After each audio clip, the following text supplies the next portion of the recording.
6 years ago, I became obsessed with money. Not having it, but understanding it. Money is one of the most central elements in all of our lives, and yet most of us know little about how it works.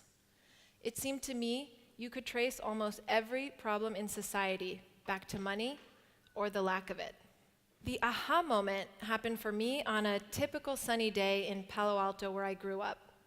I was an internet entrepreneur, which is also typical there, and like most days, our engineering team was fiercely debating a new technology. On this day, they were talking about money, and not regular money, but internet money. They had discovered something called Bitcoin, and they claimed it would change the world. The promise of Bitcoin and the technology behind it, called blockchain, was to allow us to safely send digital money over the public internet directly between us without any intermediary like a bank. You might think, like I did, that services like PayPal and online banking already let us send money online. And like I was, you'd be wrong. Because money doesn't actually move directly between us on the internet. It actually sits in closed, private networks owned by banks and governments. And every single time you send money, you are asking them permission, plus paying fees, to move money around in their systems. There used to be a good reason for this, because the value stored in money is very different than the kinds of information we're used to sharing online. You see, information like text, video, images can exist in many places at once. When you send it to someone, you and they now have it. With value, it can exist in only one place at one time. When you give money to someone, you no longer have it. With money, it's essential to know that you're not getting a copy. And no one had yet figured out how to secure an open network like the internet in such a way that would guarantee that our money could not be changed, copied, or duplicated. Until now. For someone who grew up in the Silicon Valley, watching the internet change our world, this was a really big deal. And here's why.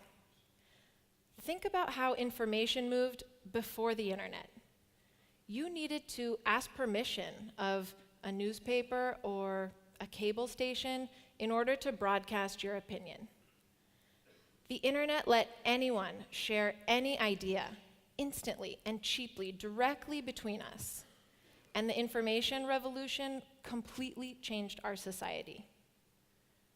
Now anyone with a laptop could topple a government or sway an election, and that was just through sharing the ideas stored in information. What would it mean for the value stored in money?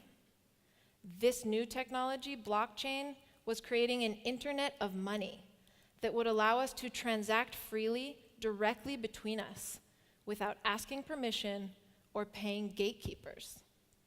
The implications for society of having an open global network for the free exchange of money between people are as big as the internet. So what is blockchain? Well, it's pretty technical and challenging to describe, so I'll give you an image that worked well for me. Imagine a magical book. Anyone who wants can get a copy of this book for free. And what's magic about it is that anyone can add lines of text to the book, and those lines will automatically appear in everyone's copy. Now imagine that those lines aren't just text, but transaction records. So the book is like a database or an Excel spreadsheet, and it's a long and growing record of all the transaction info ever added. The book is so magical that any transaction that cannot actually take place, let's say due to insufficient funds or an incorrect password, will be automatically rejected by the book. But once a line is entered, it can never be changed or deleted. Every few seconds, the pages of all the books check in with each other to make sure they're in sync, and once a page is verified, it is sealed forever. The only way to destroy this book is to destroy every single copy of it out there. So even if the original author destroys the original copy, the book will live on. This is similar to how blockchain works, and its power is in allowing a network to operate reliably without the need for a central point of control. It does this by stringing computers into a network so that together they're in charge of running and securing the system. And it allows users to place their trust not in magic, but in a transparent algorithm that reliably logs and transfers value from one place to another with no central control. It's kind of like a Google Doc with no Google. No one can shut it down or change the terms of service. It's completely decentralized, and the magic is math. Bitcoin was the first decentralized currency built on blockchain technology. It was the revolutionary spark that inspired thousands of entrepreneurs like me to think about a world without a monopoly on the transfer of value between people. Today, there are $15 billion stored in Bitcoin, and some think it will grow 100-fold in the coming decade. That's a lot of value stored in money that's not issued or controlled by anyone. This is the first ever people's money online, and it's just the beginning. Today, there are over 700 cryptocurrencies already on the market and counting. And a new generation of blockchain technology lets us customize money in even more sophisticated ways. Imagine a currency that pays its own taxes, so you don't have to file at the end of the year.